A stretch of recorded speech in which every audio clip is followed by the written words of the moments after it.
Bueno, un saludo a todos. Nos reunimos este año en el 10º mes del Club de Lectura de Nido de Libros con un libro muy especial y un autor muy especial como Mircea Cartarescu, que Enrique ahorita me corregirá la pronunciación correcta.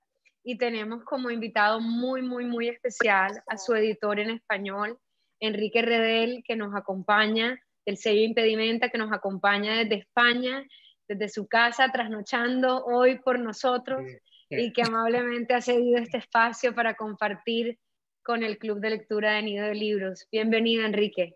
Muchas gracias. Y nada, y un placer estar con vosotras en este club.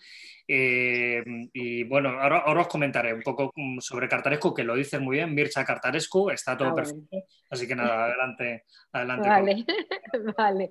Bueno, yo le contaba a Enrique un poco usualmente cómo es la dinámica de este espacio, y todos los que están aquí conectados lo conocen, pero bueno, haremos unos pequeños cambios a la dinámica de hoy para aprovechar la presencia de Enrique. Como siempre, yo propongo 3 líneas de conversación que pueden ser 3 líneas arbitrarias, es decir, no son totales ni son las únicas, son simplemente unas 3 formas de mirar y aproximarnos a un autor o una obra en particular. Generalmente intentamos nunca hacer un recorrido específico sobre la trama ni sobre el desarrollo específico de la obra, sino abordar quién es el autor, sus grandes temáticas, sus técnicas, sus recursos y su lugar dentro de este universo literario. Si además es un autor polémico que plantea alguna especie de cuestionamientos dentro de su obra, intentamos vincular eso también dentro de la conversación. Generalmente yo hablo 45 minutos y la otra mitad la dejo a preguntas. Hoy alteraremos un poco eso para que sea más una conversación de preguntas-respuestas con Enrique, donde al final pues cederé la posibilidad de quienes quieran hacerle preguntas a Enrique lo puedan hacer. Les voy a pedir que mantengamos los micrófonos en silencio, los que quieran activar la cámara, bienvenidos, pero el audio sí apagado mientras conversamos. Entonces, para presentar a nuestro autor de hoy, Mircea Cartarescu, es uno de esos lectores que luego de haberlo leído lo deja uno como sin aliento. Es esa sensación de haber estado presentes ante alguien que tiene una mente diferente, absolutamente distinta a cualquier otro escritor que uno haya leído. Aquí, para poner un poquito en contexto, Enrique, ¿cuál ha sido como nuestro itinerario dentro del club? Pues porque obviamente muchos de los que están aquí leen a su vez otro tipo de libros fuera del club, pero hemos llevado una línea un poco flexible entre los gustos y tipos de lectura. Hemos pasado desde Margaret Atwood, Valeria Luiselli, Lucía Berlín, George Saunders, Colson Whitehead, Jasmine Ward, y nos hemos mantenido casi en todo el momento a esta orilla del Atlántico. Así que empezar a leer en este club a Cartarescu también ha sido, y lo traigo a colación porque ha sido escuchar una voz que a su vez tiene una procedencia muy diferente, con unos arraigos y unos referentes absolutamente diferentes, pero que dentro de esa diferencia es increíble cómo también toca muy cercanamente a autores de esta orilla, que cuando hablemos de los referentes creo que discutiremos un poco a quién me sabe Cartarescu cuando lo leemos, ¿no? Entonces, para hablar un poquito de las generalidades, Cartarescu nace cuando todavía existe la cortina de hierro en Rumania. De hecho, él publica antes de entrar en la narrativa, es poeta, y si leyeron el prólogo de esta edición, que no es la primera edición, esta es una reedición que se hace para Colombia, Enrique, o para el mundo entero, o es solo para Colombia, ¿no? Sí. Con un prólogo de Piedad Bonet, nos dice precisamente que él tuvo que, como quien dice, suicidar al poeta para convertirse en un narrador, que no estoy del todo de acuerdo con esa noción de que no está el poeta ahí, ¿no? Y bueno, de alguna manera, cuando él escribe Nostalgia, que es una novela escrita, para mí, pues, esto es una apreciación, digamos, se anuncia como una antología, pero realmente para mí está claro que hay una estructura de novela en partes.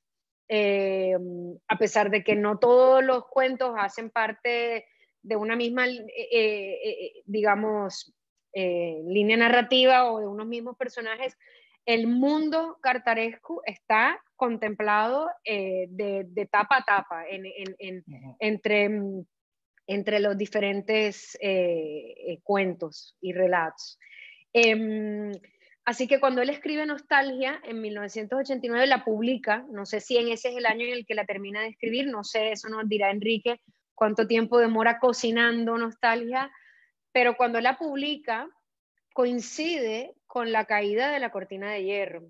Entonces, de alguna manera, los relatos que leemos aquí nos narran una infancia de un niño joven adulto, digamos, en sus primeros años de la adultez, dentro de esa Rumania de la cortina de hierro. Y antes de seguir allá hablando, pues, Enrique, no sé, te cedo aquí Sí. que me corrijas, que me No, amplíes, que... hay muchísimas cosas y muchísimas gracias. Quería además agradecer a Siglo del Hombre, que es nuestra distribuidora en Colombia, que es la que ha hecho posible, primero, esa edición maravillosa que tenéis en las manos. Segundo, la enorme proyección que está teniendo Cartaresco en el país viene gracias al apoyo de nuestra distribuidora, que está siendo clave en este sentido. Y también pues invitando y facilitando un poco la tarea del propio Cartarescu en el país, ¿no? A ver, ha habido un montón de cosas que comentabas y que tienes en todo la razón. O sea, el Cartarescu es un autor que sí que viene, si bien es cierto que es un autor bucarestino, es un autor rumano, él no se considera específicamente rumano. Él casi que se considera europeo. Él tiene una especie de sensación de europeidad o de identidad europea, que es la que casi más lo define. Pero él dice, y él dijo en alguna ocasión, incluso allí en Bogotá, la última vez que estuvo, bueno, la última vez, la única vez que estuvo en Colombia, él dijo que en realidad Rumanía o Rumania, hay para todo. Aquí en España unos cuantos decimos Rumanía, pero en América se suele decir Rumania. Bueno, pues Rumanía es un país iberoamericano plantado en el centro de Europa. La tradición literaria, la tradición política, la historia, casi por la colonización tanto de los rusos como de los turcos, en fin, la historia que tiene y un poco la tradición literaria tienen que ver bastante con este tema. O bueno, tiene que ver con América específicamente. Muchos de los autores clave de Cartarescu son autores iberoamericanos. García Márquez, Ernesto Sábato, Juan Rulfo, Carlos Fuentes. Él es un auténtico amante de García Márquez y de hecho uno de los momentos más especiales de su vida fue cuando en Cartagena de Indias él aterriza allí, casi un aterrizaje súbito, porque él viene vía Ámsterdam, vía Bogotá, después ya aterriza en Cartagena. Yo quedo con él en plena noche en las calles de Cartagena y me dice al ver aquello, al ver esas casas, decía: Enrique, el realismo mágico no es mágico, es realismo. Porque él de repente se da cuenta de que todos esos lugares que ha leído en las novelas de García Márquez son realidad. Y él considera esa especie de manera de narrar mezclada con lo fantástico y mezclado con lo maravilloso, una manera muy romana de narrar. Con lo cual, completamente de acuerdo, esta es una novela que efectivamente es una novela porque tiene un prólogo que es el ruletista y un epílogo que es el arquitecto, pero los tres relatos o capítulos del centro, que son el Mendeville, los gemelos y Rem, están protagonizados por la misma persona, que es el propio Cartarescu en tres momentos diferentes de su vida, con lo cual es evidentemente una novela, porque además luego muchos de los temas, de los motivos y de las reflexiones, e incluso de los lugares, se van a mantener o se van a repetir en libros posteriores. Y ahora si queréis hablamos de la avenida Stefan Selmare, que es donde él vivió, etcétera, etcétera, pero vamos, excelentemente estoy introducido por tu parte, Alexandra, el tema de Cartarescu.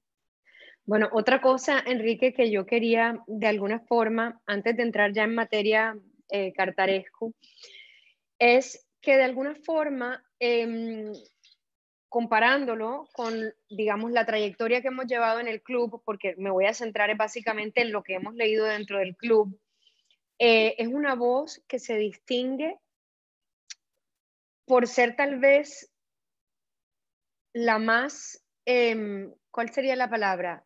Yo no sé si hablar de erudición o de inteligencia. Yo simplemente hablo es de la materia de la que nace esa voz. Es decir, cuando uno empieza a leer aquí, uno siente que está ante un hilo, como si uno abriese una llave y Sí, sí. deja el agua correr, correr, correr, correr, correr, correr, correr. No está pensado aparentemente. Es decir, uno siente que está oyendo las palabras de un narrador que lleva un hilo argumental infinito, que no se detiene, que no regresa a revisar si una cosa es coherente con otra, donde aparecen esos saltos en el tiempo, no por eso queriendo decir que tenga errores o discrepancias, al contrario, es tan lúcido porque de alguna forma asemeja cómo cuando una persona intenta traer de la memoria hechos pasados, casi como si no tuviese que fabricárselos, sino que nos sentáramos aquí a narrar desde esa especie de inconsciencia que nos dan los sueños, y ahora hablaremos del tema sueños también como un tema bien importante y como un recurso, ¿no? Porque el sueño apela a un recurso metaficcional que es muy presente dentro de la estructura de la obra. Y de alguna manera, sin que parezca, digamos, desordenado, porque no lo es, sí parece como autómata, es decir, como una cosa automática donde él pone play, arranca y ¡rum! Termina el hilo. Casi como una mente prodigiosa que va deshilvanando el hilo de eso que él quiere contar. Y no parece artificioso. Entonces, de alguna manera, es una voz tan sabia en el sentido de que no podemos cuestionar lo que él está narrando, es incuestionable. No hay un hecho que podamos cuestionar, más allá de lo fantástico que parezca, no hay una cosa donde podamos decir no le creo, no nos está vendiendo verdades, no nos está planteando teorías, es decir, muchos autores intentan sembrar ideologías o son muy intelectuales en la forma en que presentan las ideas, entonces pensamos que son novelas de ideas. En el caso de él no es así. Y aún así, la llegada a la obra de Cartarescu puede tomar un tiempo, aterrizar en esa narración puede tomar un tiempo, pero ya cuando estamos dentro, a mí por lo menos me pasó que no me di cuenta cuando pasaba las páginas. Fue una cosa automática en mí como lectora también. Ahorita los que están presentes tendrán oportunidad, porque yo siempre doy espacio a la disidencia, al debate, y cuando a alguien no le ha gustado, pues lo ha dicho, no me ha gustado, y el hecho de que esté Enrique aquí no creo que sea motivo para inhibirlo. Al que le haya parecido así, que por favor no lo diga, porque bueno, es parte también de esos gustos lectores disímiles que enganchamos o no con una u otra forma de narrar. Entonces, no sé, Enrique, ¿qué opinas de esa manera de poner a Cartarescu como narrador? Sí, a ver, evidentemente has apuntado una serie de cosas que son fundamentales y es la plasmación de este autor dentro de lo que, de lo que son las obras literarias que él escribe.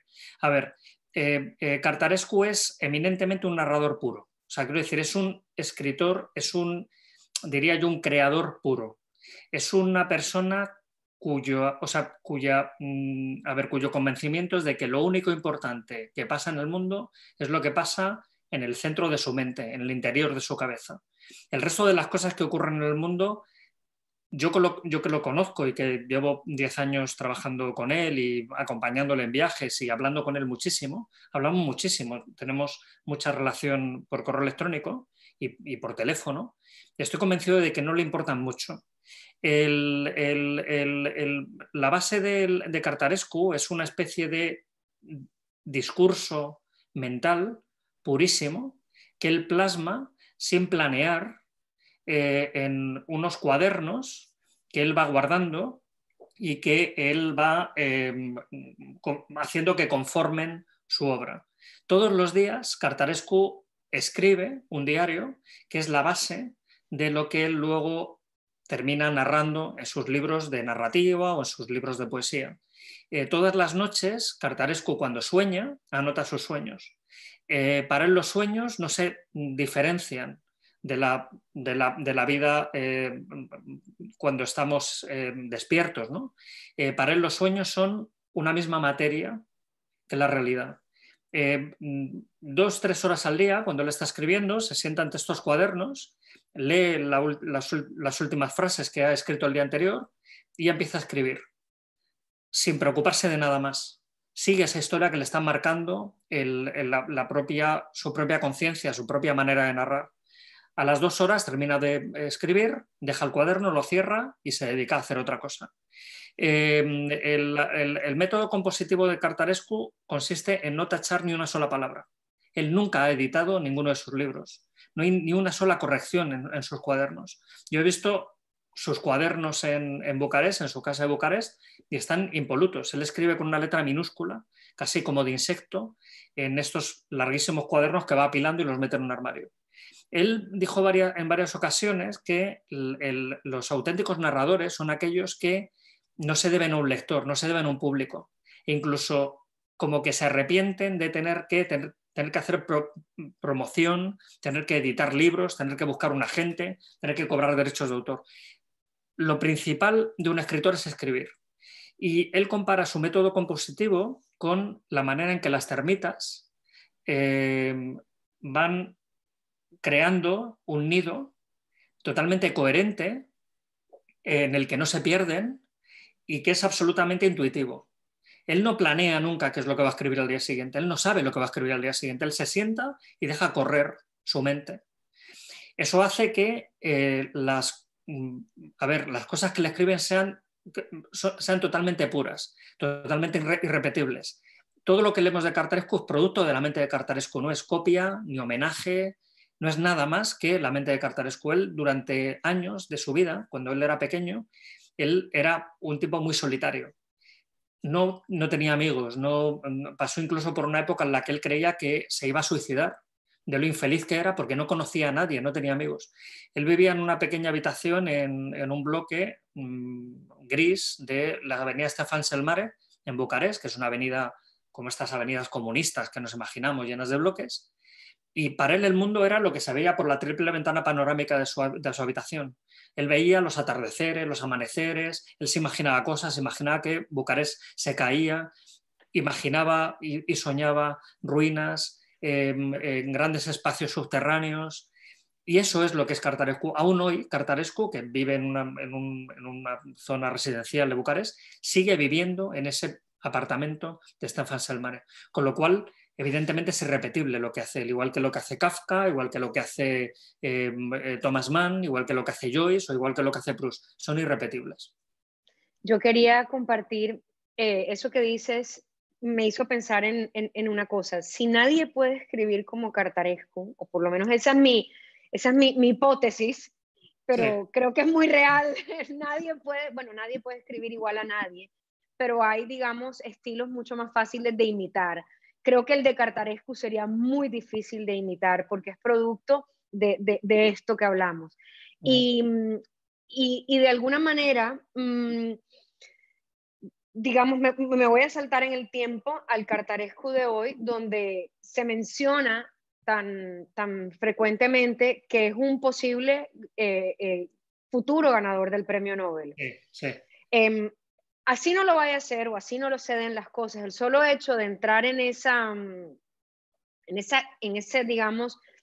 rango de las letras implica que hay algo muy potente dentro de su escritura, pero además, más que eso, de su voz como narrador. Entonces me pregunto si esta obra es tan autobiográfica, como él mismo también lo ha manifestado en sus entrevistas, ¿cómo se puede ser tan universal desde un lugar tan cerrado?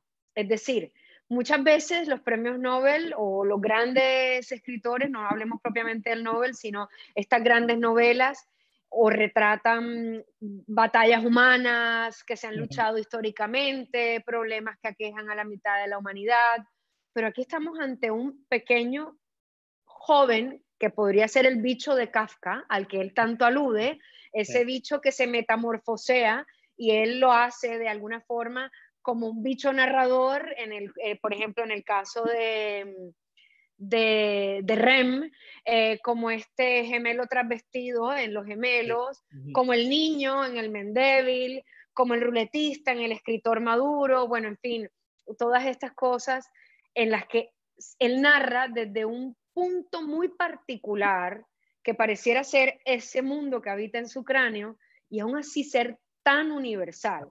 Entonces, yo quería mostrar una imagen porque a pesar de que él no es enteramente, es decir, uno no se cansa de la descripción de Cartarescu, es decir, uno no nota que hay descripción, cosa que es por lo menos en un ritmo de lectura se vuelve más trepidante, uno quiere ir al ritmo de lo que él va contando más que detenerse en el adorno, pero es tan maestro en eso que sí hay descripción, simplemente tal vez está como muy entreverada con la forma en que él narra. Y para mí la imagen de ese Stefan Selmare era tan poderosa porque además él hace referencia a Di Chirico, que para mí es muy potente como esa imagen del capitalismo no, perdón, al revés, de los edificios así muy comunistas, muy proletarios, y me tomé el trabajo de buscar unas imágenes que quiero compartir aquí un minutico, de imaginarnos cómo un escritor que tiene una voz tan poderosa y tan universal puede provenir de el lugar más perdido de la tierra, por decirlo de alguna forma, ¿no? Sí, sí. O sea, estamos hablando de un país, como dices tú, un país que podría ser hispánico. Ay, perdón, aquí estoy haciendo algo que no es. Estoy haciendo algo que no es, hundí lo que no era. Ok, creo que ahora sí lo vemos, ¿cierto? Sí.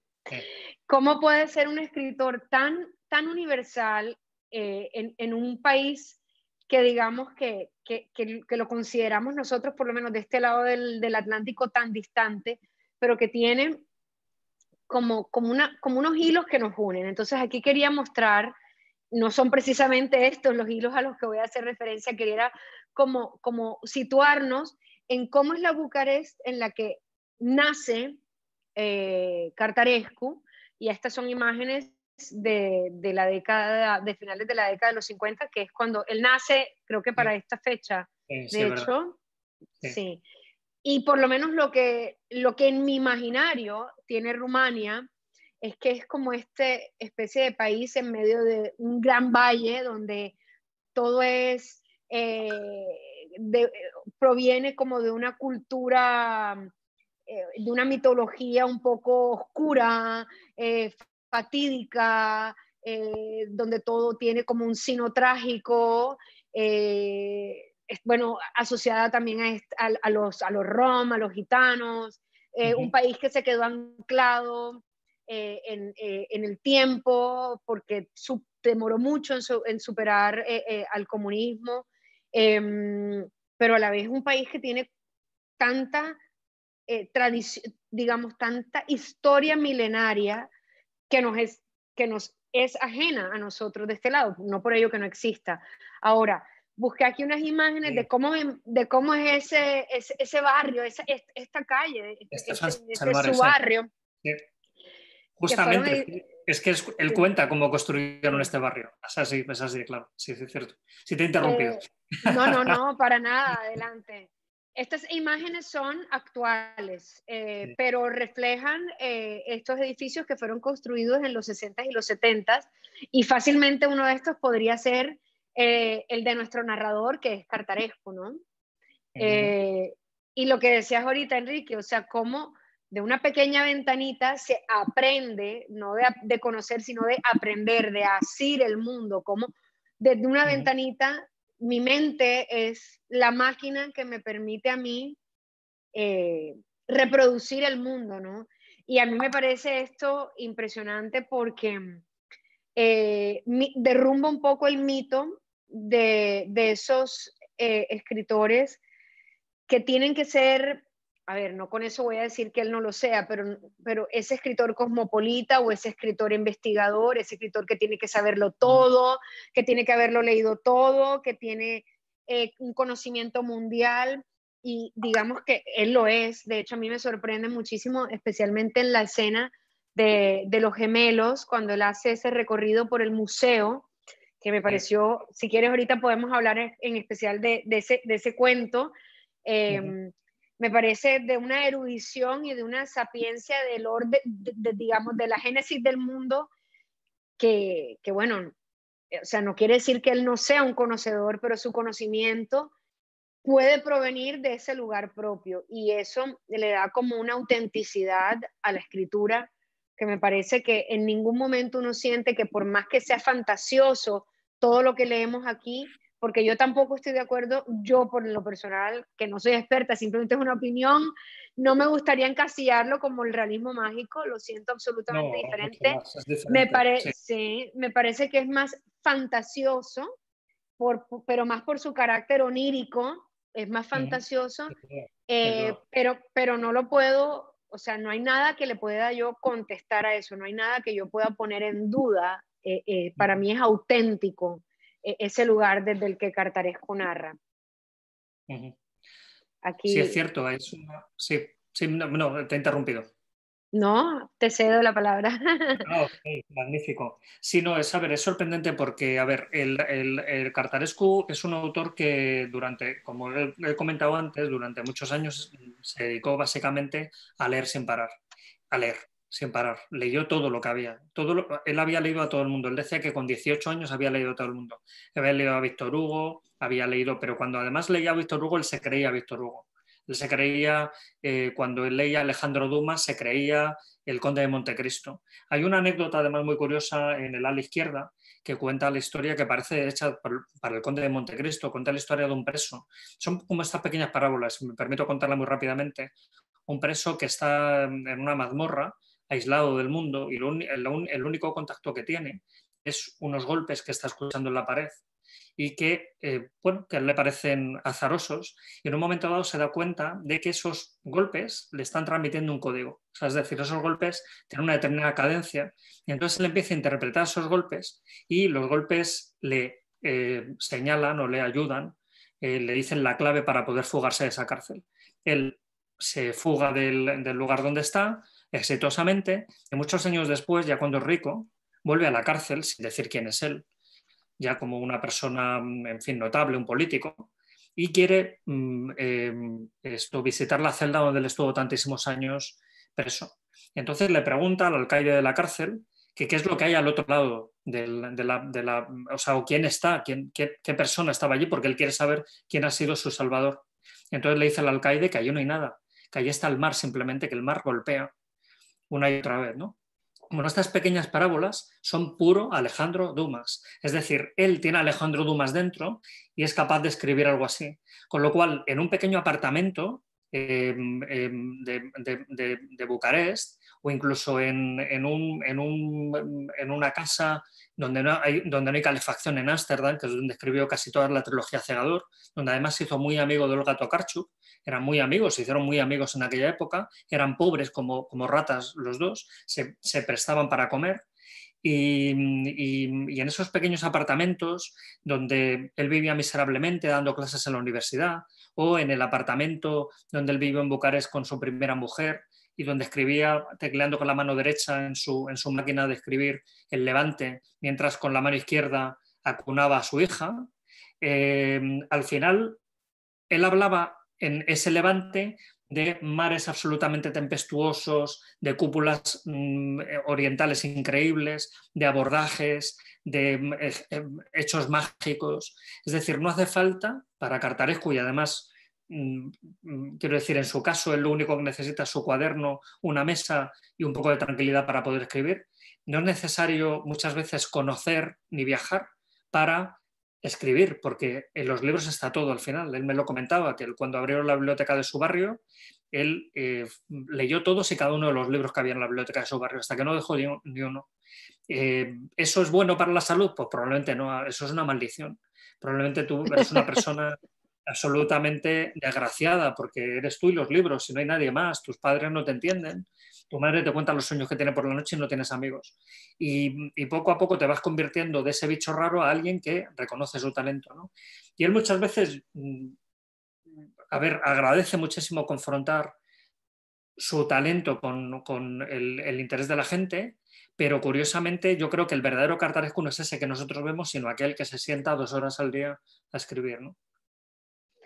Hablando de ese cartaresco escritor, eh, yo al leer, digamos, la forma en que él introduce cada uno de sus relatos, siempre queda la sensación de que ese narrador, escritor, está jugando con el lector. Siempre nos ofrece como esa puerta de entrada del relato, casi que oblicua. Entramos por el lado, entramos Sí. por un hecho narrado que no es el principal, o nos quiere ofrecer una perspectiva inicial para confundirnos y hacernos creer que ese relato es de eso que está contando y realmente termina en otra cosa. Y digamos que volviendo al tema del sueño y de cómo se presenta él como narrador en en este volumen de relatos, novela, llamémoslo de aquí en adelante, Sí. a mí ese recurso, digamos, metaficcional, donde él siempre nos quiere hacer ver que lo que estamos leyendo es un constructo. Es decir, esto no es la realidad, esto es algo que yo soñé, esto es algo que yo estoy viendo, es algo que pudo pasar, pero en algún momento esa frontera entre fue verdad, o sea, es mentira y es realidad, se desdibuja. Casi como si dejara de ser importante ya el hecho de que eso no es verdad. Así lo soñé, es tan verdad como si lo hubiese vivido. Y de alguna forma, cuando empezamos, por ejemplo, con, bueno, en El Ruletista es mucho más directo, es un escritor que narra que está en su caso o en su edad madura y no tiene nada ya para contar y rememora este relato del ruletista. Pero cuando empezamos, por ejemplo, con el Mendevil, ahí también viene ese juego de, yo esto alguna vez lo escribí, no sé si lo viví, tal vez fui yo, no sé de dónde salió Sí. esto. Y luego con el gemelo, los gemelos, perdón, es donde es aún más palpable ese desvío de la atención en el lector, porque cuando uno empieza a leer la historia, tiene la sensación de que nos está contando la historia de un travesti. Sí. De un travesti que va a cometer algo fatal. Ahí quedamos. Pero de repente empezamos a una historia de un amor adolescencial absolutamente brutal, devastador. Y uno dice, bueno, ¿esta historia de qué va? ¿Esto va de una cuestión de género o de un amor tormentoso? ¿De qué es realmente esto? Y realmente todo ese tiempo, mientras estamos leyendo, estamos haciendo ese cambio de, bueno, aquí otra vez me parece que sí es un tema de sexualidad. Y de pronto luego volvemos, no, realmente esto no va por aquí. ¿Y quién es el gemelo? Es ese juego permanente y me pareció, a mí en lo personal, ese fue el que más me gustó. Yo sé que Rem tiende a ser el favorito de la antología, pero a mí en lo personal, Los Gemelos fue el que me sorprendió. Coincidimos, Alejandra, coincidimos completamente. Es una obra maestra, simplemente. Me pareció, yo no quería que se acabara al tiempo que quería que se acabara. Yo necesitaba saber cómo se resolvía esa situación, pero lo curioso es que ya lo sabes, porque él te empieza por el final. Sí, Entonces, cierto. Sí. De alguna manera es un juego allí emotivo con el personaje y querer uno entender qué está pasando más allá. Me pareció magistral ese relato, me pareció además magistral el tratamiento que le da un tema que podría ser muy difícil porque realmente no se convierte en un tema, o por lo menos me corregirás, Enrique, a ver si ahí de pronto ya no estamos tan de acuerdo y ahorita nuestros participantes debatirán de pronto esa parte con nosotros. Me parece que la intención deja de ser, nunca es de hecho, un tema de sexualidad o de indefinición sexual, es más un tema de entrega absoluta, de no encontrarle solución a ese hueco en el alma y que eso termina, y ese tema de la metamorfosis, la mariposa, el bicho, está presente todo el tiempo dentro de todos los relatos, de cómo se es una cosa y se metamorfosea en otra, y cómo la salida de este adolescente era metamorfosear, porque no había paz en su espíritu de otra manera. Entonces, me pareció, me pareció absolutamente maravilloso, desconcertante, triste, y volviendo a lo que planteaba de cómo se resuelve esa metamorfosis, esa escena final del museo, que pareciera ser como un relleno, es el todo, porque la manera en que entra al museo y la manera en que sale al museo traza un recorrido entre esas exhibiciones que es un paralelo con la historia de la humanidad, por así decirlo, ¿no? Pasamos de lo geológico a finalmente pasamos de toda la descripción de los minerales, después vienen las criaturas prehistóricas y terminamos en la fauna actual y terminamos, de hecho, en los accidentes, en todos esos fetos abortados. O sea, de alguna manera él traza como una línea de tiempo que pareciera describir esa transición espiritual de su personaje. A mí me pareció que tiene un simbolismo absolutamente profundo ese relato de los gemelos. Sí, Alexandra, yo te digo, o sea, no es que esté sorprendido, es que creo que es probablemente el mejor análisis que he escuchado de los gemelos en mi vida. De verdad, créeme, porque creo que da justamente en el clavo. Es que es justamente hablándolo con Marian Ochoa Derive, que a todo esto, mientras tanto me está mandando WhatsApps con recortes de periódicos donde aparece Cartarescu, porque constantemente estamos, ¿dónde ha aparecido? ¿Quién la ha sacado? Pues hablando con Marian, que Marian Ochoa Derive es la que mejor conoce, conoce mejor los libros de Cartarescu que el propio Cartarescu, porque Cartarescu tiene una cosa, y es que cuando él termina de escribir un libro se olvida de él completamente, pasa a otra cosa, y muchas veces le preguntan a los periodistas o los lectores, oye, ¿y esto por qué lo escribiste? Dice el tipo, ni me acuerdo de haberlo escrito. Entonces Marian está convencida de que conmigo y contigo, que estamos ante quizás una de las mejores piezas, uno de los mejores, diría yo, historias, una de las mejores historias que ha creado Cartarescu. ¿Qué mayor señal de compenetración con el ser amado que es convertirte en él? Que es ser él. Hay un momento mágico en el que se produce un efecto de espejo, en el que él se transmuta en la propia chica y la chica se transmuta en él. Hay un espejo. Pero todo esto, todos estos cuentos, tanto los gemelos como el Mendeville, sobre todo los gemelos y el tema del travestismo, el tema de la sexualidad, tiene que ver con acontecimientos vitales de Cartarescu que no todo el mundo conoce. Hay un libro que yo recomiendo mucho que se llama El ojo castaño de nuestro amor, que es un libro en principio secundario, pero que mucha gente lo ha entendido como una puerta a las claves literarias y narrativas de Cartarescu y expresivas, que narra la historia, una historia que no todo el mundo conoce, pero que él la considera clave en su vida, que es la muerte de su hermano Víctor.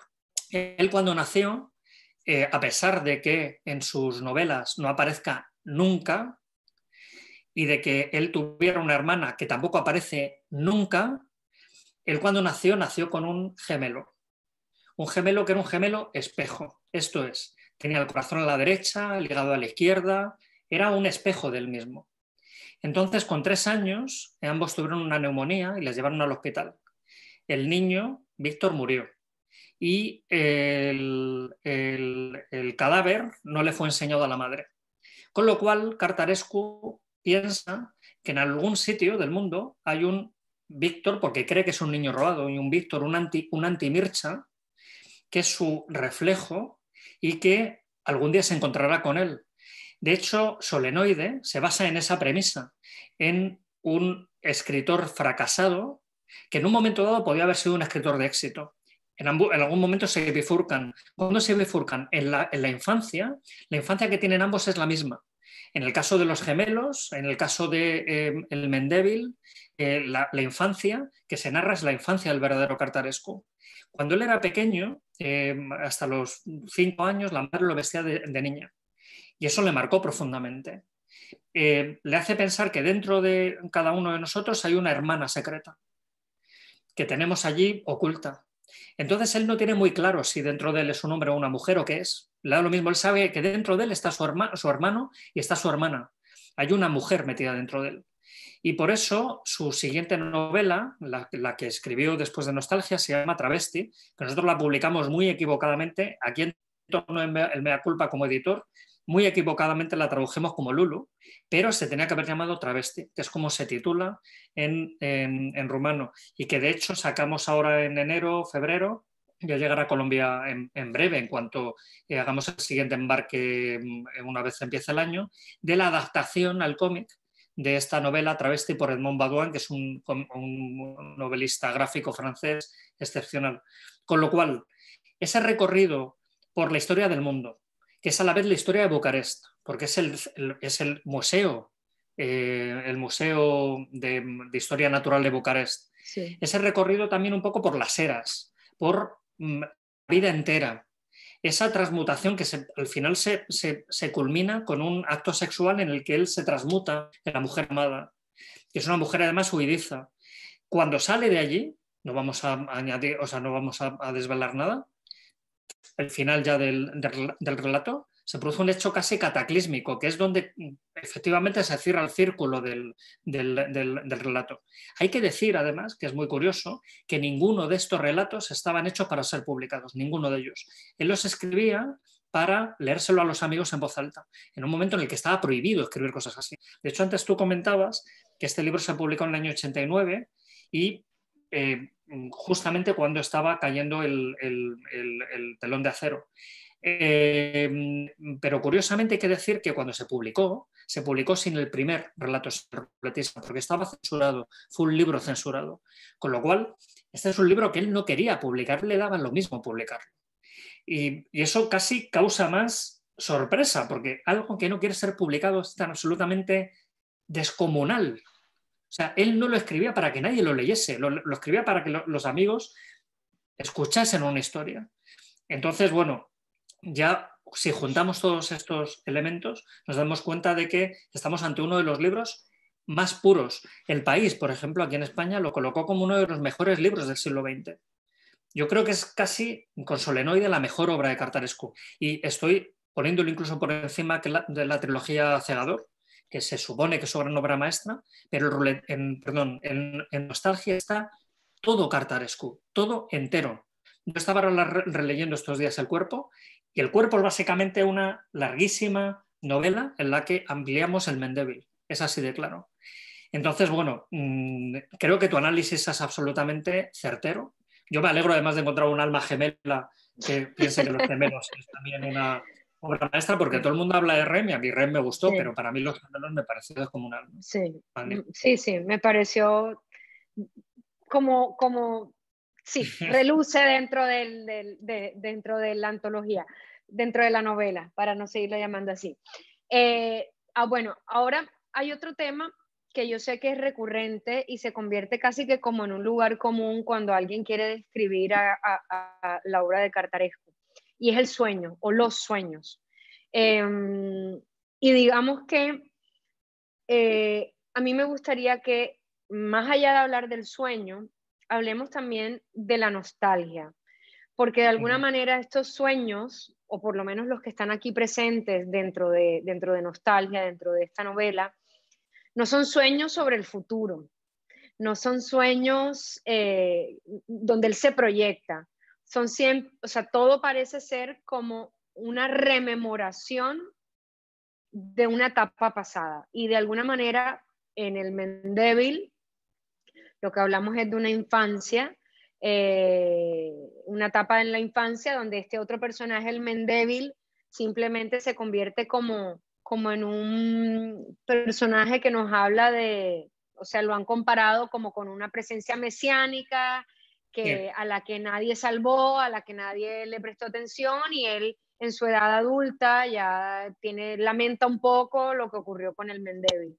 Pero habla acerca de ese estado más puro y digamos ingenuo de la infancia.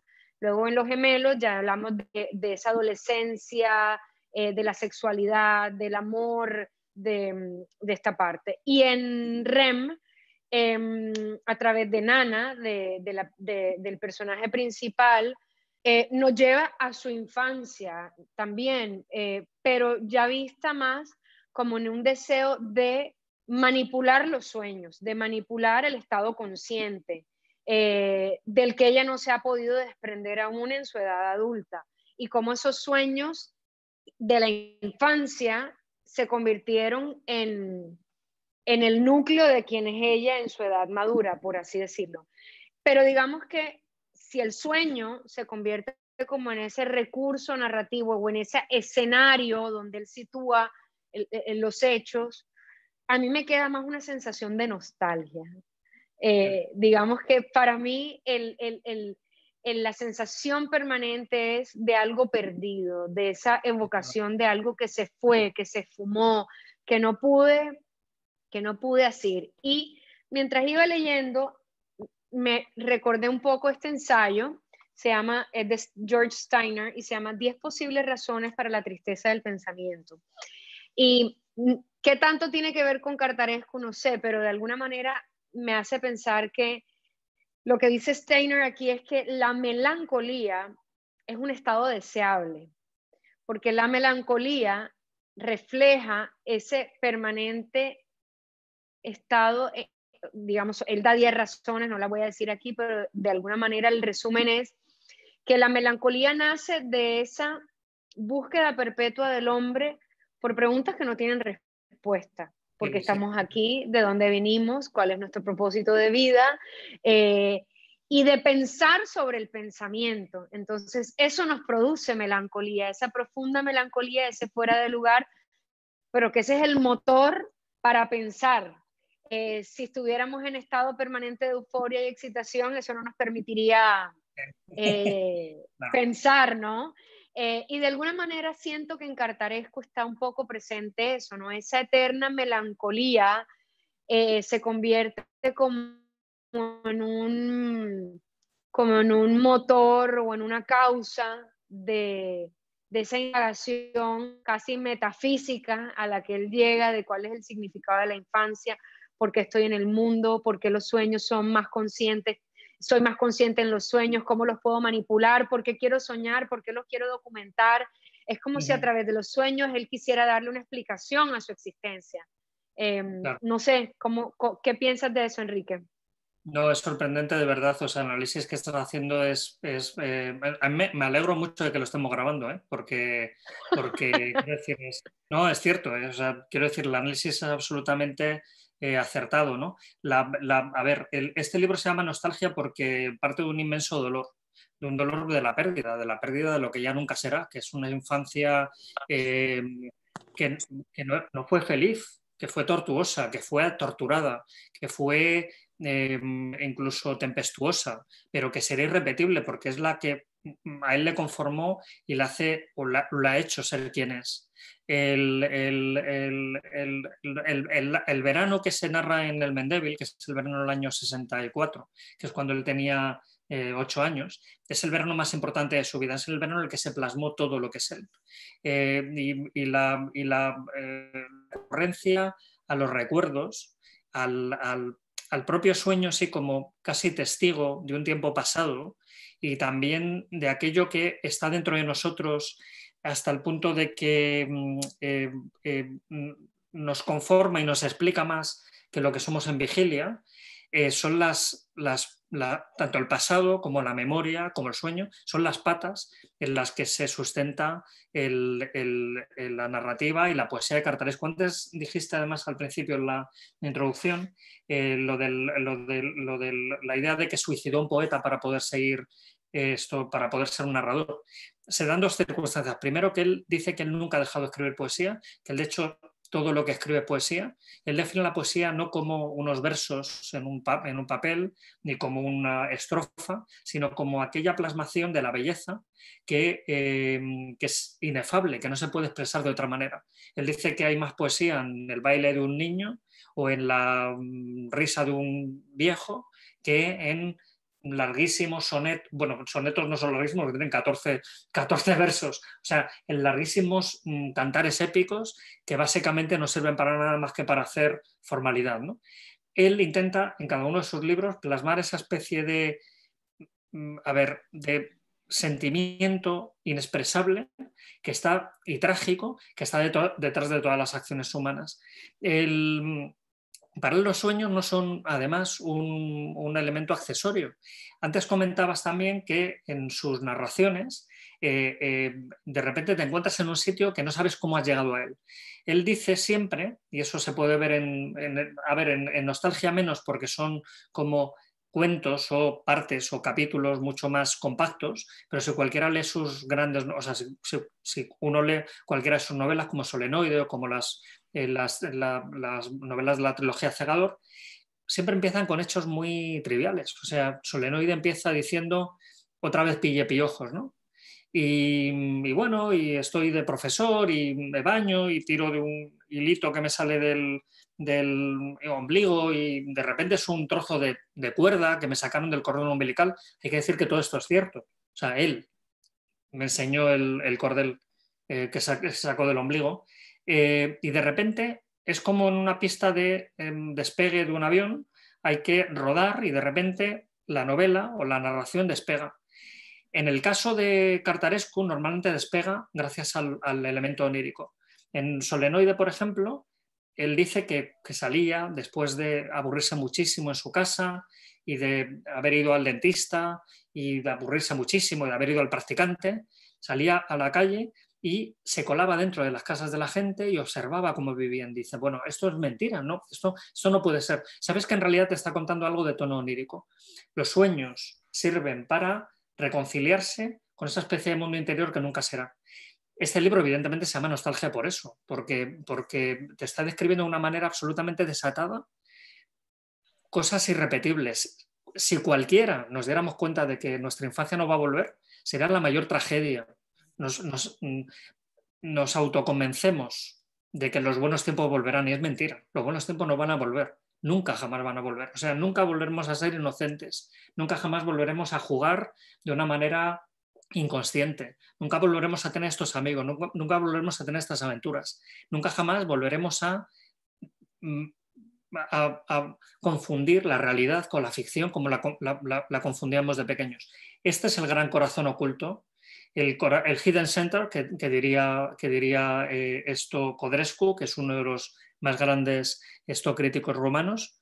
Este es el Hidden Center, el centro escondido de la obra de Cartarescu. Ese dolor desatado por lo que no va a volver a ser nunca. La infancia perdida. Sí.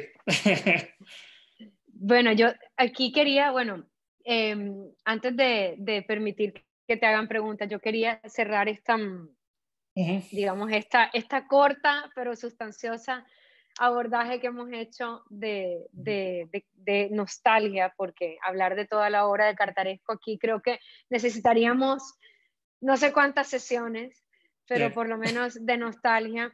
No quería que termináramos sin hablar de sus referentes. Tú decías una cosa que me llamó mucho la atención y es, Rumania es ¿cómo dijiste exactamente? Un país iberoamericano, hispanohablante. En el centro de Europa. Sí. Sí.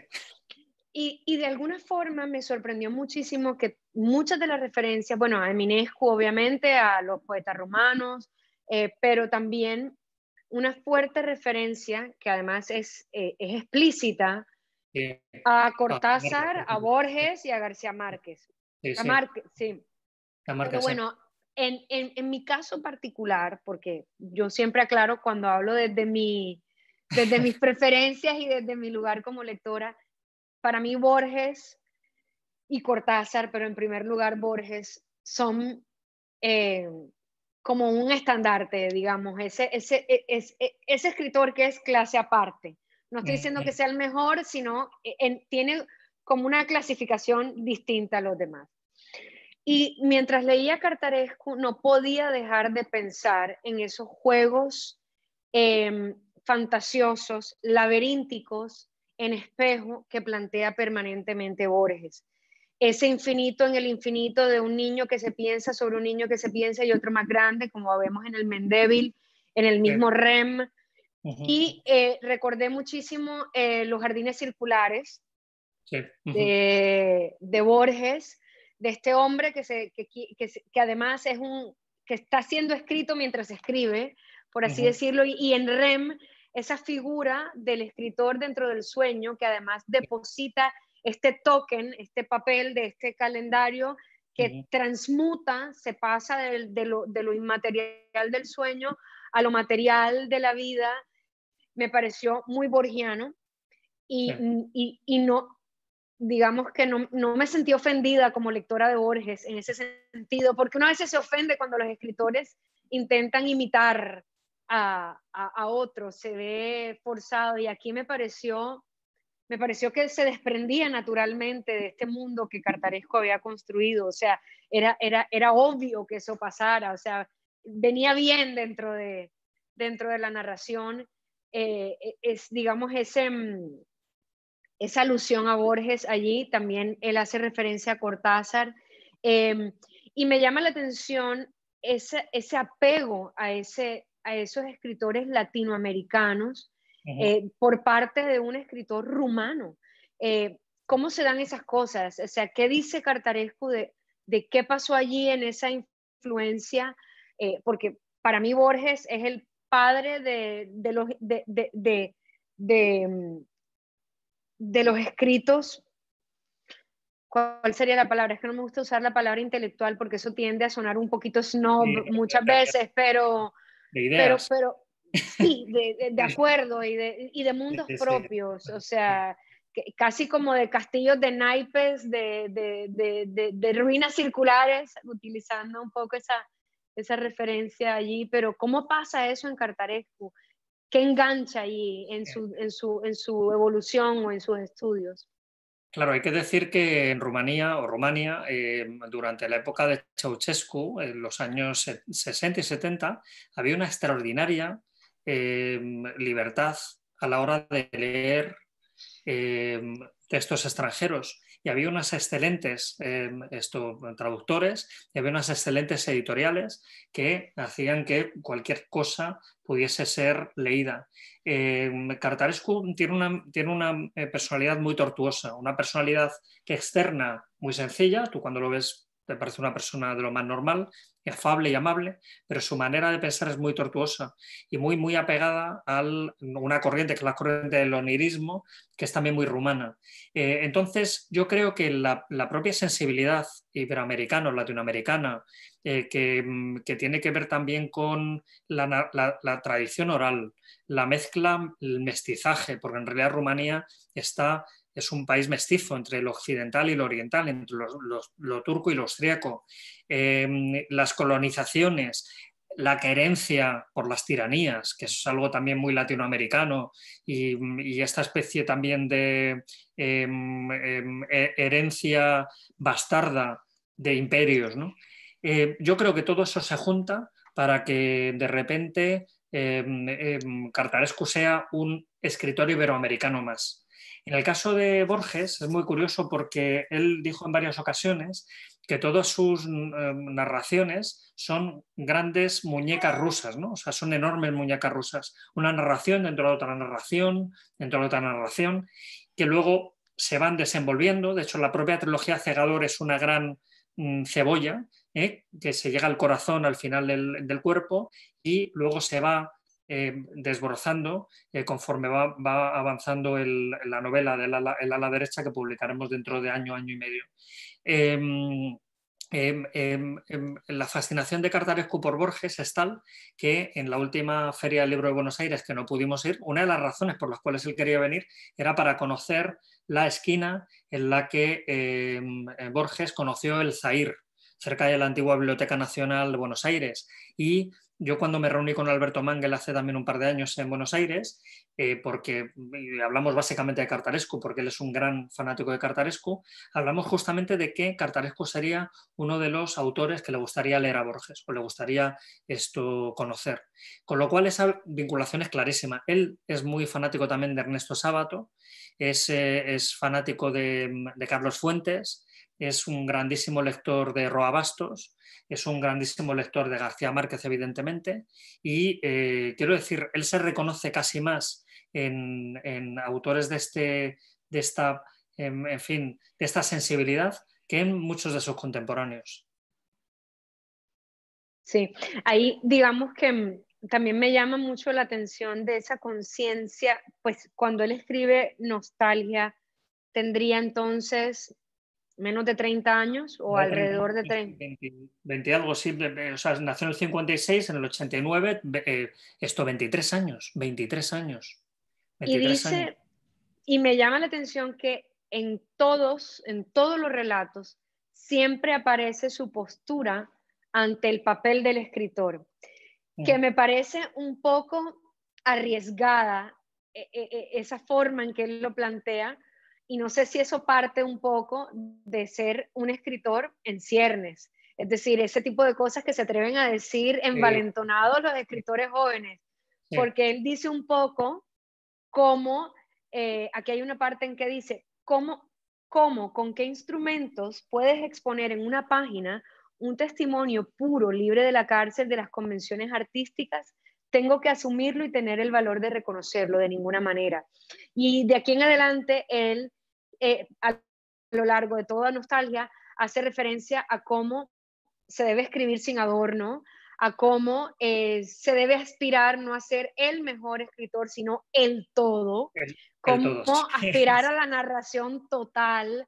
Lo pone de hecho en boca de Egor, el gigante de Rem, de alguna manera, a cómo, no, yo no quiero ser el mejor, yo quiero ser el todo, que mi narración lo transforme todo, que lo que yo escriba lo cambie todo. Casi un poco como el arquitecto con la música, ¿no? En el relato final.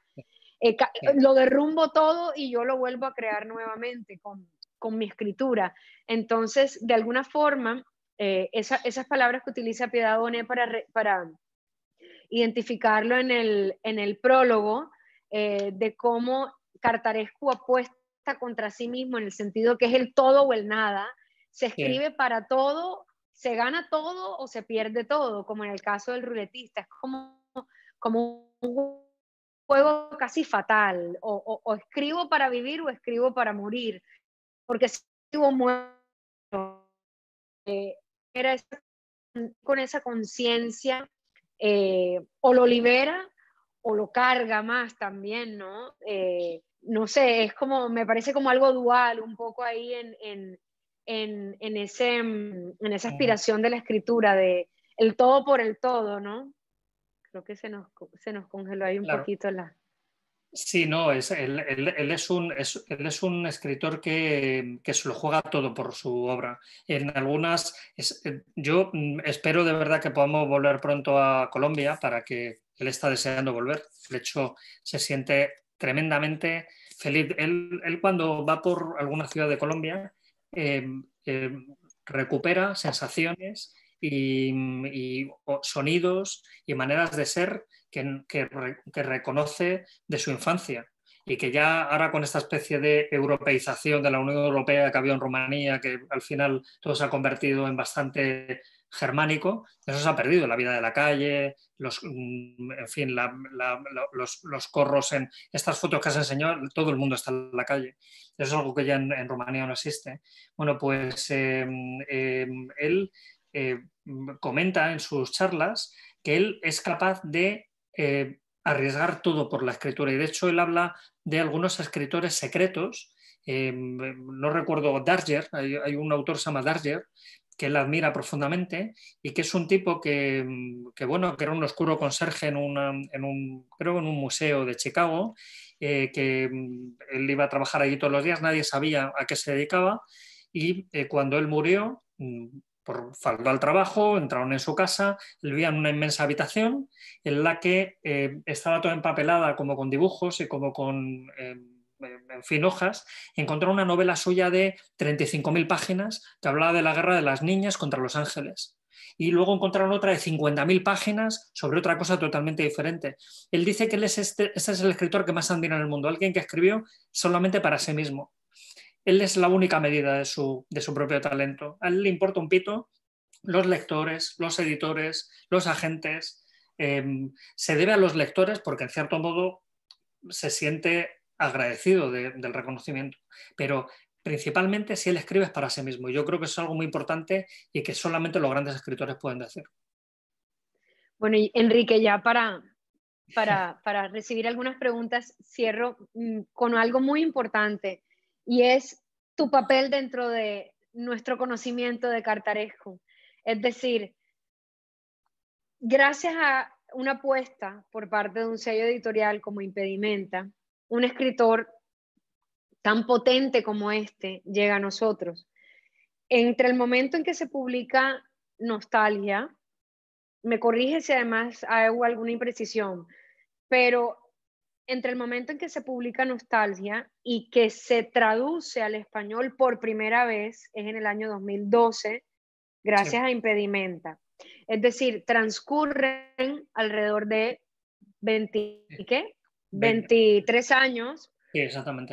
24 años para conocer a este escritor entre los lectores hispanohablantes, ¿no? ¿Qué pasa en ese trayecto? Porque no creo, es decir, se perdió Cartarescu del mapa, simplemente era desconocido.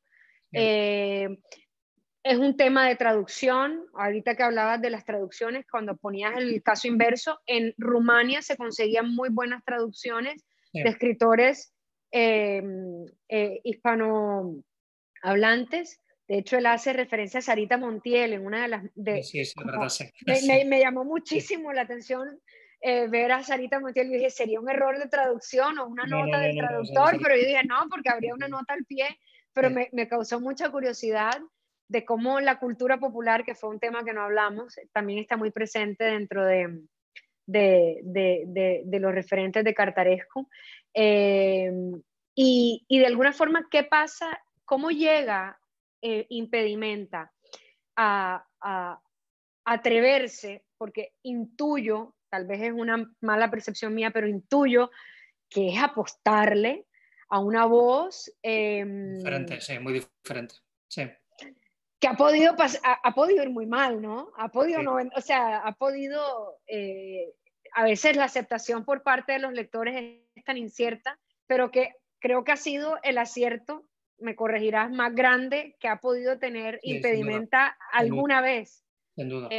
Y eso que ustedes tienen, aprovecho para decirlo, un catálogo editorial absolutamente maravilloso. Ahí no hay nada, se echa pérdida. Todo es los rescates editoriales, tanto de escritores que ya no viven o que están fuera de edición hace mucho tiempo, como de nuevas voces, es maravilloso. Es decir, ahí hay un olfato impresionante. Y bueno, ¿cómo llegamos ¿cómo llega Enrique Redel a Cartarescu? A ver, yo antes de ser editor de Impedimenta, formé parte de una aventura editorial que se llama Funambulista, que es una editorial, bueno, muy pequeñita, que nació en el año 2004 y que yo tenía un socio, que él vivía en Luxemburgo y yo estaba trabajando en Madrid y bueno, y sacamos libros. Entonces él estaba muy al tanto de las cosas que se publicaban fuera de España, porque él vivía en Luxemburgo. Y su padre había sido un excelente editor en Seix Barral llamado Mario Lacruz. Mario Lacruz fue el primero que publicó un libro de Cartarescu traducido del francés, se llama Le Rêve, o sea, El Sueño, que era ese famoso libro que se publicó en el 89, que era Nostalgia menos el ruletista. Bueno, pues ese libro se llamaba El Sueño, se publicó traducido del francés en los años 90. De acuerdo. Él, enamorado de ese libro El sueño, nos propone un libro de Cartarescu que se llama ¿Por qué nos gustan las mujeres?, que nosotros no hemos publicado todavía. Y publicamos ese libro. Cuando yo me independizo de Funambulista y monto Impedimenta, me voy con el director del Instituto Cultural Rumano en Madrid, que lo conocía, y él me dice, es que tú no lo sabes, pero tú, este tipo que lo has publicado a Cartarescu, es el mejor escritor rumano con muchísima diferencia. Es absolutamente increíble. Y un día en la Feria del Libro de Madrid, todavía la editorial no había estado montada, se me acercó una mujer muy elegante, alta, con un pelo así canoso, elegantísima, guapísima, en fin, seductora. Y como esto está grabado, luego me va a escuchar, que se llama Marian Ochoa Derive. Y me propone, me dice, oye, a ver, tú tienes que seguir publicando a este señor Cartarescu, yo soy traductora del rumano, he vivido años en Rumanía, y tú tienes que publicar este tipo. Entonces le dije, Marian, yo encantado, esta energía tuya me la has transmitido, empecemos con el ruletista. Y empezamos con el ruletista. Y de repente, ese libro, cuando yo lo leí por primera vez, yo literalmente me di cuenta de que estaba con algo absolutamente irrepetible. Solamente leer el ruletista significa decir, estoy ante algo que es como Kafka, es tan bueno como Kundera, es maravilloso. Y entonces poco a poco yo ya conocí a Cartarescu, hubo una sintonía personal muy directa porque yo en Impedimenta, cuando creo en un libro, creo hasta los huesos en ese libro. Yo creo en mi catálogo como el máximo creyente en cualquier catálogo. Cualquier libro que yo publico es el gran libro. Yo ahora mismo estoy emocionado con un libro que se llama El fantasma de la señora Muir, que acabamos de sacar, y estoy hablando maravillas de él porque estoy emocionado con él. Bueno, poco a poco de repente la gente me empieza a decir, oye, ¿quién es este tipo? ¿De dónde la habéis sacado? Bueno, pues azares. Nunca había llegado a nadie, se le había ocurrido irse a un país lejano de Europa, perdido en los Cárpatos, llamado Rumanía, a buscar un tipo llamado Cartarescu, un nombre rarísimo, que habla de sueños, habla de una infancia torturada. Eso no es glamuroso, eso no es chic, eso no es sexy, ¿no?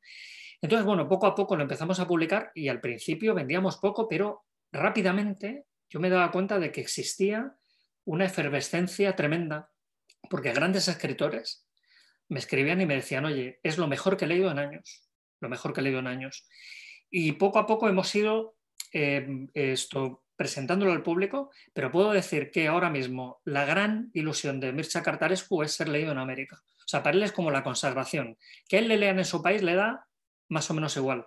Que él le lean en Suecia, que él esté de candidato todos los años para el premio Nobel, le puede importar más o menos por su, en fin, pues bueno, por lo que puede significar.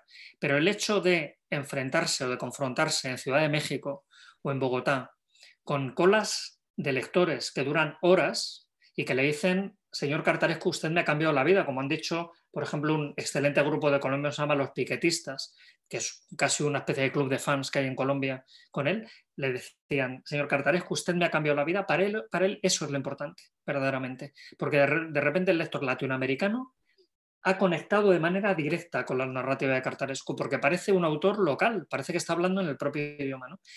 Entonces, bueno, así llegó Cartarescu y bueno, y todavía tenemos muchos libros por delante. Tenemos el ala derecha, la poesía de Cartarescu que sale en otoño de este año, el otoño de 2021, el otoño siguiente, dentro de un año.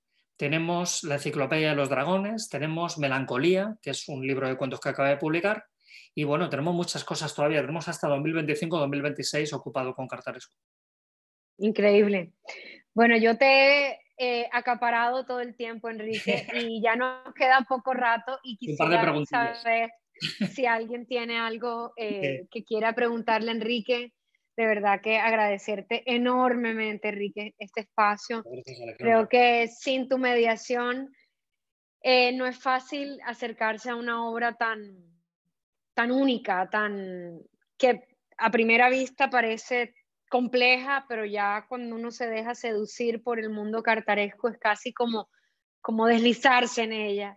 Y de verdad que a mí en lo personal me has hecho unir varias piezas con lo que nos has compartido. Y bueno, no sé, quisiera saber si alguien de los que está aquí quiere hacer alguna pregunta, algún comentario.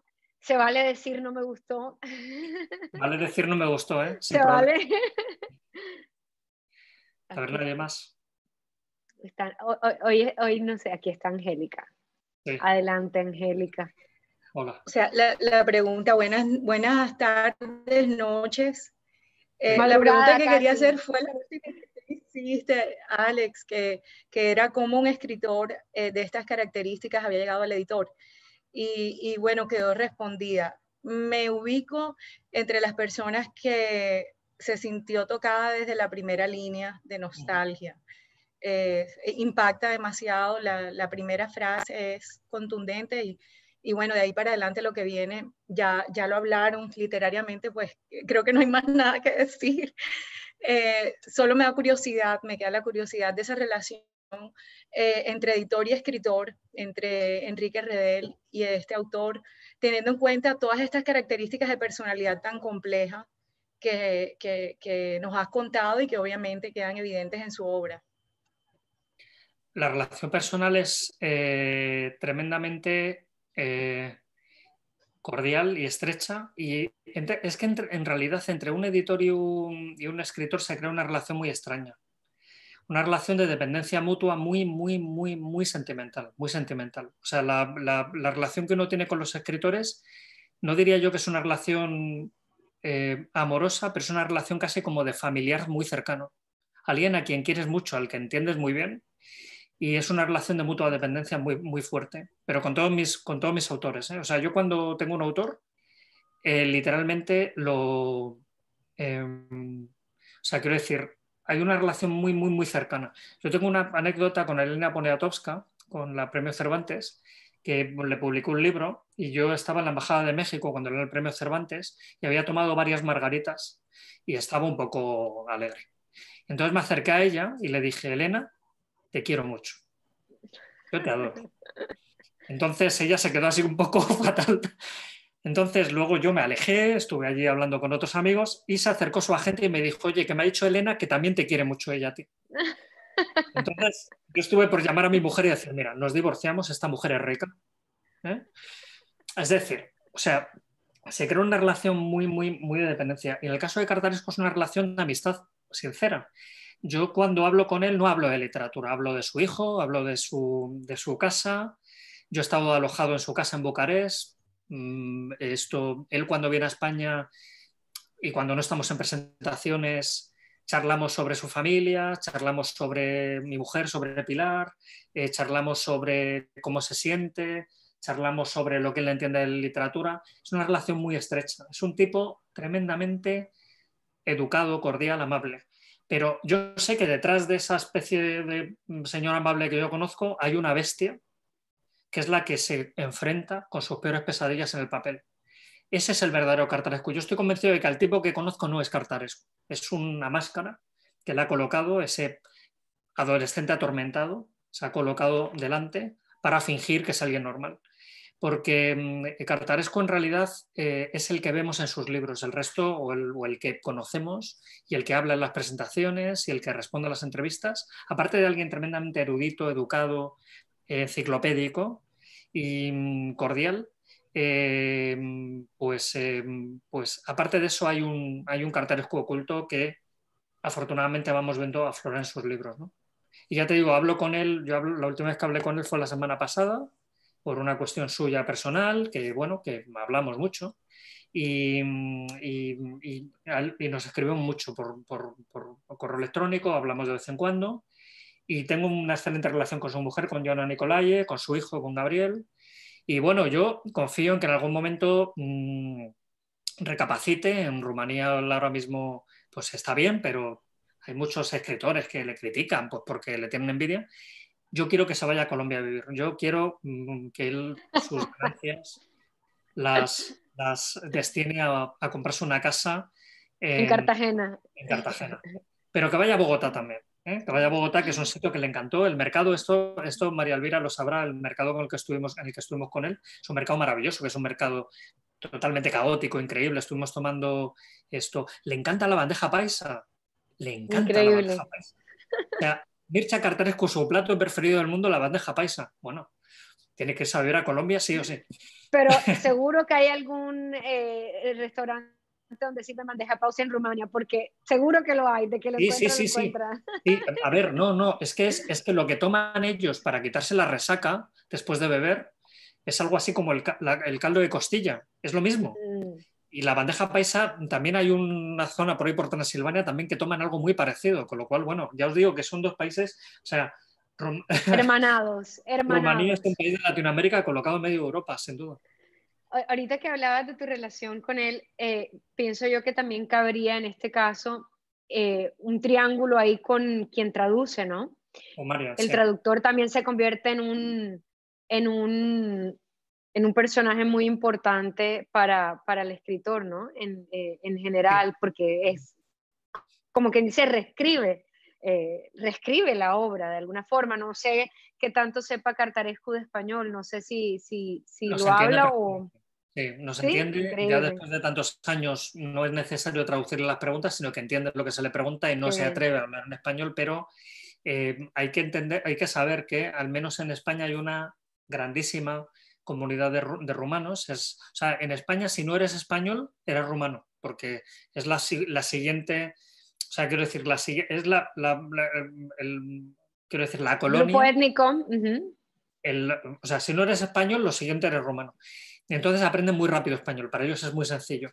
Y catalán también, eso es muy fácil para ellos. Y entonces, la pregunta era si. No, del traductor, que el Ah, traductor sí, también se María. convierte en una pieza clave en esa relación que Sí, cierto. traspasa lo editorial, ¿no? Claro, es que tenemos mucha suerte porque Marian Ochoa Derive es con toda probabilidad una de las mejores traductoras de cualquier idioma que existen ahora mismo al español. Traducir a Cartarescu es enormemente complicado, complicadísimo. Es un autor con muchísimos matices, que hay que ser muy erudito para entender perfectamente cuál es su cadencia, qué es lo que está diciendo. Y Marian Ochoa Derive es tremendamente inteligente y tremendamente culta también. Y entonces se han ido a encontrar dos talentos naturales, ¿no? Cartarescu como escritor y María como traductora, que es además descubridora, por ejemplo, de Tatiana Chibuleak, que es una autora que también sé que está pegando en Colombia con El verano en que me de todos los ojos verdes, es decir, tiene una cultura literaria increíble. Y se da la circunstancia a veces de que cuando actuamos los tres en un mismo escenario, nos conocemos muy bien, sabemos perfectamente qué nos vamos a preguntar, de qué vamos a hablar. Marian sabe qué es lo que va a responder Cartarescu antes de que Cartarescu responda, ¿no? Y conoce la obra mucho mejor probablemente que Cartarescu porque ella lo tiene mucho más reciente, lo ha estudiado, lo ha remirado, lo ha reescrito. Y yo creo que tengo una tremenda suerte de ser amigo de Marian y ser colaborador suyo en esta aventura, ¿no? Porque de hecho parte también del éxito de Cartarescu es su traductora, ¿no? Marian, que de verdad es que también, en fin, en el Filbo del año pasado iba a venir, perdón, el Filbo del año pasado iba a venir a Bogotá, pero no pudo ser por la pandemia, pero yo confío en que podamos en algún momento viajar Ya a pronto. Colombia y hacer una gira por otras ciudades, o sea, no nos vamos a quedar en Bogotá, esto ya, en fin, a ver si logro convencer a estos dos talentos de que hagamos un tour colombiano como Dios manda, ¿no? Sería maravilloso. No sé si alguien más tiene alguna pregunta para Enrique, algún comentario acerca de la obra. No tiene que ser solamente acerca de Cartarescu, algo que haya quedado em, que necesitemos discutir acerca de alguno de los cuentos Ya nos o algún anima. comentario. Ya, yo creo que ya lo hemos Yo hablado todo. me animo un Ah, segundo, María bueno, Elvira, María María Elvira, Elvira. a ver qué me dicen los lectores de Nido de Libros. Y es que a mí me sorprende mucho que uno empieza a leer Cartarescu y la gente dice, ay, tiende a ser muy difícil, ¿no? Como que, ay, qué difícil que es, ¿no? Leerlo. Pero yo después de ir a Enrique y con lo que hicimos con la Filbo, que era un ciclo también de conversaciones con Enrique, yo empecé a entender que la cosa no era que fuera difícil la lectura, sino es difícil porque te enfrenta a una lectura muy visceral y es una cosa física. Entonces yo me acuerdo de estar leyendo el de los gemelos, que me impactó muchísimo y en un momento tuve que cerrar porque empecé a soñar Sí, con eso un pasa. montón de cosas y un montón de figuras y yo estaba súper contrariada y me demoré un montón y yo me lo leí antes de que Cartarescu fuera a Bogotá y dije, no, pues ya me lo tengo que leer, pues porque viene el autor, ¿no? Hay que terminárselo. Sí. Pero me generaba un montón de sueños rarísimos y de sensaciones, pues Sí, asociadas a la parte del estómago, o sea, que yo decía, ¿pero qué es esto? Y cuando tú lo dijiste en uno de esos encuentros, yo dije, por fin, alguien que entiende, y lo empecé a hablar con otras personas y me dijeron, a mí me pasó lo mismo, o sea, yo me soñé con eso todo el tiempo. Entonces, pues yo quería saber cómo les había ido a todos los demás lectores con esas experiencias muy físicas de la lectura de Cartarescu. Vamos a ver si alguien se anima a decir algo acerca de, ¿cómo llamaríamos eso? Experiencias no sé, eh, em, ultracorpóreas, diría yo. sí, sí, la verdad es que es impactante. Hay momentos en que uno, además, yo siento que gran parte de la cultura de Europa Oriental, incluso los escritores rusos también, hay siempre como un signo de fatalidad o de inevitabilidad del destino, casi como si los personajes supieran de antemano que algo trágico espera o que no van a poder escapar su suerte. Y cuando uno está leyendo, uno siempre está como con la percepción de ya viene, ya va a pasar algo malo, ya va a acaecer la tragedia, ya viene la muerte o ya viene la tragedia o ya viene un golpe o ya viene un sufrimiento. Es como esa percepción de que se vive y de pronto es probablemente que eso es un tema cultural de la forma en que se organizaron políticamente también en estos países de toda esta supresión y esta carencia y esta violencia, pero esa sensación de convivir permanentemente con la fatalidad, ¿no? Con lo que no puedo cambiar, además, más que la fatalidad es con aquello que no puedo modificar. Cierto, Creo que aquí hay una pregunta. Sí. Veo una cámara que está... Patri, ¿tú tienes una Yo pregunta? Dale. quería saber si ha cambiado en algo en sus últimos años su forma de escribir o sigue con los temas oníricos como generadores de su escritura. Es decir, me imagino que ha cambiado con los tiempos o permanece en la misma línea. No, permanece más o menos en la misma línea. De hecho, el último libro que ha publicado, bueno, el penúltimo libro, Solenoide, que todo el mundo, bueno, o sea, está disponible en Colombia, está disponible ya en todas las librerías que queráis, y incide de nuevo en los mismos temas, en el tema de la, a ver, en el tema del más allá, no, de lo que hay más allá de la realidad, en el tema de la fatalidad también de la vida en general, de la infancia, de los sueños, las ruinas, lo metafísico. Esa es como su última gran obra, que la escribió, pues la terminó hace como 5 o 6 años. Y luego, posteriormente, ha publicado un libro que se llama Melancolía, que es una... A ver, yo se lo dije en una ocasión y él me dijo, no, eso es mentira. Le dije, bueno, yo en alguna ocasión lo hablé con él porque sí que es cierto que para mí que lo es. 30 años después de publicar Nostalgia, en el año, o sea, 89, pues, o 40 años, ¿no? ¿Cuántos son? No, 30 años. 30 años después, en 2019, publica Melancolía, que es como una especie de reverso, pero son también como 3 cuentos con un prólogo y un epílogo. Y de nuevo, porque yo no he leído ese libro, porque yo no sé rumano, sé por encima puedo saber qué dice, vuelve a los mismos temas, al tema de las escenas casi grandilocuentes de los hombres que son mujeres, mujeres que son hombres, según lo que él me estuvo contando. Él me contó el libro entero en Málaga, que estábamos en un evento al que le habían invitado, y durante el día nos fuimos a comer y estuvimos dando una vuelta por allí y me contó el libro entero, ¿no? En un taxi. Y todo lo que él me contó, yo decía, bueno, tengo muchas ganas de leerlo, pero sabía que era, de nuevo, sus temas fetiche. De hecho, yo creo que todos los grandes escritores escriben básicamente sobre lo mismo. Siempre. Entonces, él no ha cambiado en ese sentido, él sigue más o menos en esa vía, porque es básicamente lo que le interesa contar, ¿no? Esa especie de mundos interiores, torturados, esa búsqueda de la infancia perdida, esa rememoración de sus padres, esa rememoración de la Rumanía de cuando él era un muchacho, esos primeros amores. esa especie de sexo torturado, o sea, siempre tiene las mismas claves, ¿no? Todavía no ha resuelto cositas en su vida. No, nunca la resolverá. Nunca, porque está ahí. Bueno, hay un libro de Vargas Llosa, se llama Historia de un deicidio, que bueno, hasta hace, no sé si ya se podrá encontrar, que es una especie de tesis doctoral que dedicó a la obra de García Márquez y que habla de que justamente el prurito del buen escritor es intentar rellenar esa especie o de sanar esa herida que tiene en el alma y que no logra curar de ninguna manera. Siempre vuelve una y otra vez a intentar rehacer como un dios, ¿no? Claro. Esta especie de disfunción que la realidad le plantea, ¿no? Y en el caso de Cartaresco está claro, ¿no? Gracias. Bueno, seguiremos leyendo a Cartaresco después de este maravilloso comienzo con nostalgia y de verdad, Enrique, que muchísimas gracias. Gracias, Alexandra.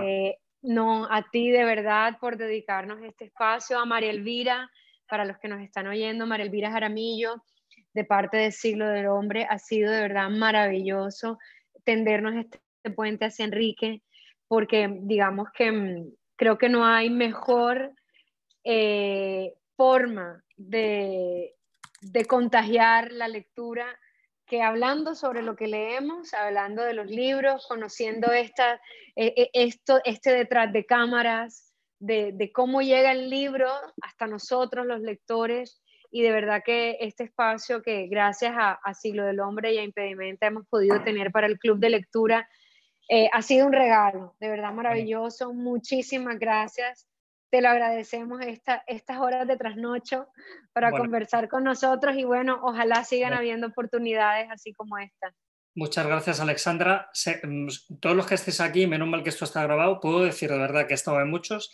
Este es con mucha diferencia y gracias a Alexandra porque de verdad de los mejores clubes de lectura y presentaciones que hemos hecho de Cartaresco nunca, ¿eh? O sea, yo lo puedo decir que es histórico, de verdad. Ay, es maravilloso. Muchas gracias. Guardadlo porque de verdad hemos destripado el libro absolutamente bien, ¿eh? Así que nada, muchas gracias a todos. Me dará temor. Estad bien, me dará temor que Cartaresco lo vea. Ya me dirás. Y nos vemos. Si se lo pasará a Cartaresco y nos contará. Vale. Muchas gracias. Gracias Adiós a todos. Gracias. Gracias. Adiós. Adiós.